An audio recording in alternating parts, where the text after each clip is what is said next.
The problem with great marketing is that it doesn't look like other marketing. And so if you show a great ad or a piece of website copy to people who aren't familiar with marketing or your target audience, they'll say bad things about it. And that's because reviewing marketing is very different than being exposed to marketing. And so those same people who push back or tell you that it's not so great may actually be completely moved by that same marketing when it's actually in the real environment and they're being exposed to it as part of the target audience.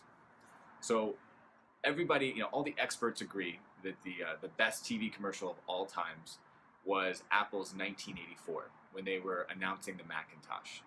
And this was a radical ad for the time. And the board hated it when they saw it. They thought they needed to fire their ad agency and completely go in a different direction. So the board voted to sell their two already bought commercial spots during the Super Bowl.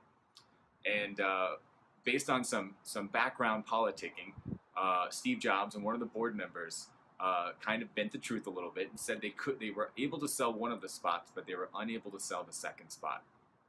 So they decided to run the ad, and of course the rest is history. This launched the idea of sensational Super Bowl ads, where the money spent was not only for the 30 seconds, but for the days and weeks of TV publicity and zeitgeist conversation that would come from this awesome idea that everybody was so moved by when they saw the commercial.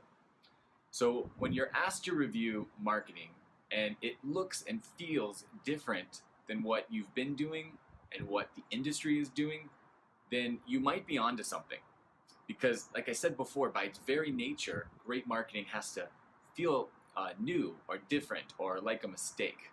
But put out in the right environment with the right strategy and given the chance to seed and germinate, that great marketing may end up being what changes your company and grows your market.